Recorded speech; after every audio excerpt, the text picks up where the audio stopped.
Unit 9 Emma written by Jane Austen. Theme of the novel.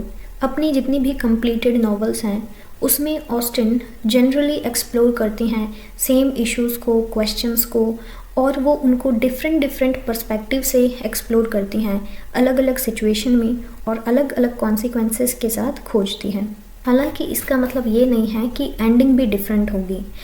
एक comic novel होने के कारण ये सब कम से कम एक मैरिज के साथ एंड होती हैं.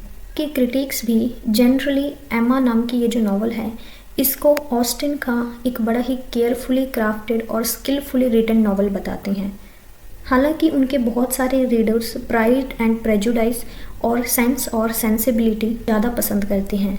तो इस बात को माना है कि जो एमा के रीडर्स हैं उनके लिए ये एक प्रॉब्लम हो सकती है, उनको ये एक प्रॉब्लम पेश कर रही हैं क्योंकि वो एक ऐसी हीरोइन को लाने जा रही थी जो उनके अलावा किसी को भी पसंद नहीं आएंगी.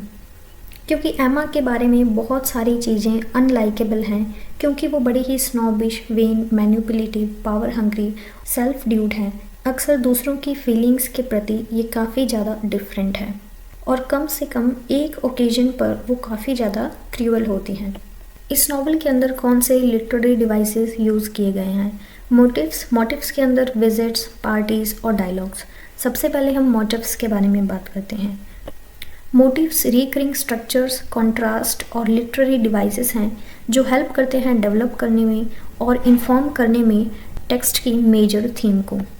इस नॉवल में जब कैरेक्टर्स एक दूसरे से मिलते हैं, ये वाली जो विजिट्स हैं ये इस नॉवल के मेन इवेंट्स हैं. कैरेक्टर्स के विजिट की फ्रीक्वेंसी और लेंथ इंडिकेट करती है उनके इंटीमेसी के लेवल को और उनमें कितना अटैचमेंट है उसको बताती है. फ्रैंक फ्रीक्वेंटली हार्टफील्ड में विजिट करता है और ये शो करता है कि उसके साथ उसकी रिलेशनशिप बड़ी क्लोज है. हालांकि हम मानते हैं कि फ्रैंक भी जेन से मिलने के लिए लगातार बहाने ढूंढता था. पार्टीज इस नॉवल में माइक्रोकॉजम्स हैं सोशल इंटरेक्शन के जो इस नॉवल को एज अ होल बनाते हैं.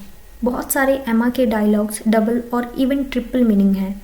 डिफरेंट कैरेक्टर्स के साथ उनके सिंगल कमेंट को अलग अलग तरीके से इंटरप्रिटेट किया जा सकता है और कई बार ये रीडर्स के लिए अपेरेंट होते हैं, मतलब स्पष्ट होते हैं सिर्फ उनको अलर्ट करने के लिए जो उस नॉवल को रीड कर रहा है. स्टोरी में और प्लॉट के अंदर एक डिफरेंस होता है. प्लॉट के अंदर जो इंसिडेंट्स हैं उनको सही से अरेंज किया जाता है, स्पेशली स्ट्रक्चर्ड होते हैं और प्लान किए गए होते हैं. जो इवेंट्स हैं जिनको स्ट्रक्चर किया गया है, प्लान किया गया है, उनको राइटर अच्छे से ऑर्गेनाइज करते हैं. एक सेम स्टोरी को कई सारे प्लॉट्स में लिखा जा सकता है अलग अलग राइटर्स के द्वारा और रीडर्स के ऊपर भी इसके अलग अलग प्रभाव होंगे, इफ़ेक्ट्स होंगे. जहाँ पर एक स्टोरी के अंदर इवेंट्स को एक सीक्वेंस में डाला जाता है और वहीं पर प्लॉट के अंदर राइटर एक यूनिफाइंग थीम के अंदर कैरेक्टर्स और इवेंट्स के इंटरेक्शन को दिखाता है. और ये एमा नाम की नॉवल शो करती है कि जेन ऑस्टिन एक बहुत अच्छी स्टोरी टेलर भी है और प्लॉट की एक स्किल्ड कंस्ट्रक्टर है. शायद एमा के स्टाइल का सबसे अच्छा जो डिस्क्रिप्शन दिया गया है वो ये है कि ये एक क्वाइटली सबटेल है, मतलब एक चुपचाप सूक्ष्म है और बुक की टोन एक एब्सोल्यूट ईज और श्योरिटी है ऑथर के पार्ट पर, जो अपने इस पूरे मटेरियल को बड़ी क्लेवरली, बड़ी चतुराई के साथ संभालती है, जिससे एक अनपरसेप्टिव रीडर, मतलब एक अनजान रीडर कंक्लूड कर सकता है कि स्टोरी और राइटिंग ये बड़ी ही कॉमन है, बड़ी ही ऑर्डिनरी लगती हैं. लेकिन ऑस्टिन का मेथड बॉक्सर की तुलना में मैजिशियन के मेथड के ज़्यादा नियर है.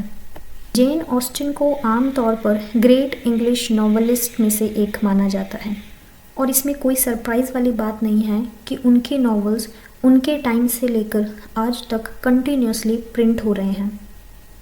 कॉन्टेम्प्ररी रिव्यूवर्स को उनको प्रेज करने के लिए काफ़ी कुछ मिला और ऑस्टिन की नॉवेल्स ने रीडर्स के बीच एक इंटेंस इमोशनल अटैचमेंट, जुड़ाव को अराउज किया है या जगाया है.